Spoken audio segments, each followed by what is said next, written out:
Here we go. We're a minute and a half into the session. Here's who's going to cover the action for us. Liz and Ashley, Scott Martin, Larry Levin.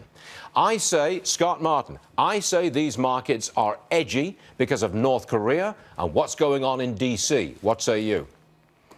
I think edgy's the word, Stuart. And I got to tell you, this could be a tough double punch kind of for the markets here because you have NOCO acting up again and something that looks like it's going to portend to something maybe a little bit more dangerous in the Pacific. And then you have the malaise in D.C. that, frankly, by the day, is really getting less and less possible with respect to tax reform, infrastructure, certainly healthcare reform. So the market's starting to take notice. Now, there are things you can do, though, as an investor. We talk about the tech stocks and how we still like them all the time on this show, but also don't hesitate to add a little gold here, as maybe the kids like to say, as a side piece to your portfolio, because gold and things like that will do well when there's geopolitical tensions like we have right now. I see the most active, the best winners amongst the S&P 500 are largely energy companies on your left-hand side of your screen, and we do see gold at a two-month high, $12.90 per ounce.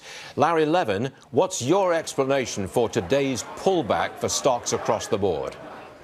There is some risk, right? North Korea is in front of us, and that's an unknown situation. And I think if hopefully that clears up and goes away, then there's some risk, but there's been a good buying opportunity. If it doesn't go away soon, then there'll be more risk. I like what Scott said. I think gold's a good opportunity right now to get in, to hedge yourself a little bit, or at least if you've got equity positions, make sure you have stops that are relatively close. If this is going to be a downdraft, you got to be ready for it. Got it, Lizzie? Yeah, you know, August and September, historically, slippery ride for investors. The markets usually have a seesaw action there. And also, August is traditionally the month where the U.S. and South Korea conduct joint military exercises, ratcheting up the tensions with Pyongyang. Goldman Sachs saying, though, the sell-off was muted in the Asian markets despite the rising tensions, and muted pretty much here. All right, we're 3 minutes in, 4 minutes in, we're down 72. Got it. Look at Facebook. It's got a new home for original programming. It is called Watch. All right, Larry, it seems to me that Facebook, looking to the future, wants to compete with YouTube. Have I got that right? Yeah, absolutely. I think Facebook is in perfect position to become, or if they already are, a media company, right? A content provider. They have the eyeballs. They can make it exclusive just to their viewers. So, yeah, they really can do whatever they want. We've talked about this, Stuart. Virtual reality, their own content, really whatever they want. They've got the power. You're the futuristic kind of guy. You're big into virtual reality. What happened to that? I've heard nothing since Christmas when it was supposed to be the big new thing. I still play with it all the time. I enjoy it. I do actually doing virtual reality flight simulators, which is the coolest thing in the world, Stuart. And it's the way I believe all pilots are going to be trained in 4 or 5 years. That's really a neat thing that I'm playing with. You want Larry on your plane if something goes wrong, then. What was that about? What was that about? You just take the headset off. Yes, you're okay. Robot planes. Oh my God. Larry comes to the rescue. Yes. Now, it is a much more serious subject, and that is the retail ice age. We got Macy's profits and Kohl's profits reported earlier this morning. Decent, as you characterized them, Liz, decent. Macy's actually made $116 million profit, and it's down. The stock price is down, and Kohl's is down as well. How about Dillard's? They really lost some big money, and that is down big. Another department store chain, down 13% as we see. Now, Scott, come back in again, please. Is the retail ice age, has it hit bottom, do you think? It doesn't look like it from these stock prices.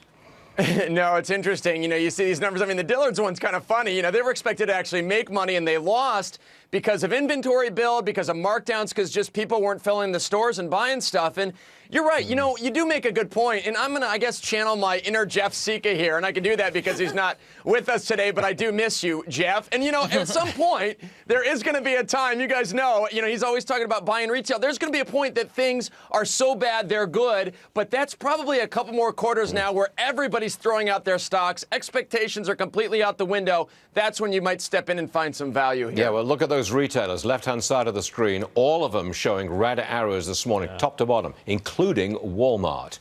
Check the big board. I think this is the low of the morning so far. We're now down 87 points. That puts us at 21,960. By the way, Nordstrom, they released their profits after the bell today. Bearing in mind what's happened to the other retailers, they are down before they report their numbers. Nordstrom back to 45. Higher profit, better sales of the ammunition maker, Vista Outdoor. Nice bounce there, up 9.5%. Now, Canada Goose.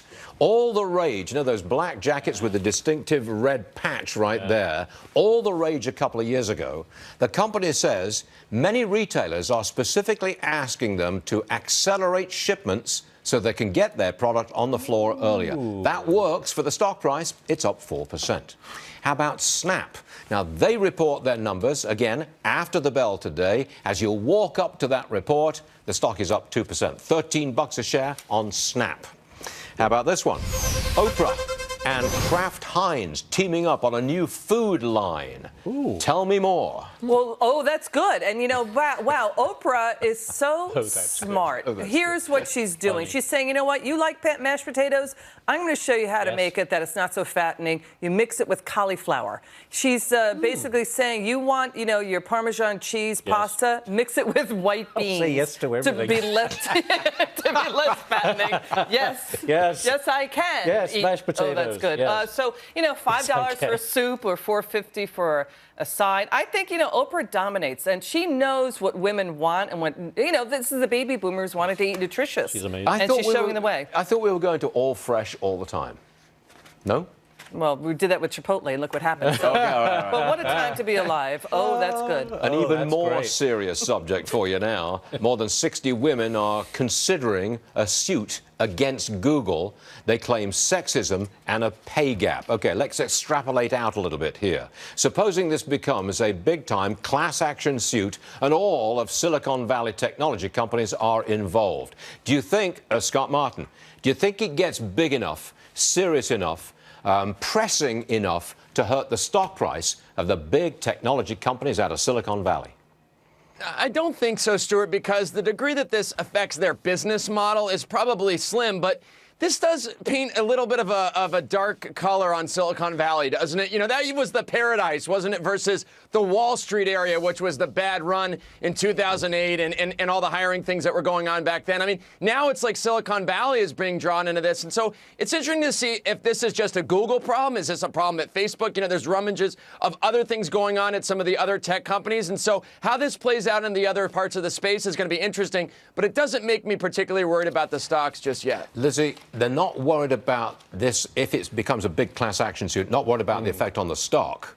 But it looks like it is going to go forward. That would be my impression. Yeah, my read of that as well. You know, the CEO of YouTube, she's a woman. She's out now with her own column and opinions about it, saying, you know, the whole thing about biological differences between men and women. What if you swapped out those words and put in the words white and black? Or white and Hispanic. You know, so she's saying essentially, even if there is self-selection with women, which there probably isn't, it is prohibitive, she's saying, in Silicon Valley, dealing with the programmers and the all-male club there. All right, the suit goes forward by the looks of it. All right. Thanks very much indeed. Larry and Scott, thanks for being on the show this morning. Great performance, especially the Tesla guy right there. I'm going to come to Chicago and get a ride in that thing, and I want to go from 0 to 50 in 2 seconds. I want it. Okay. Check the big board.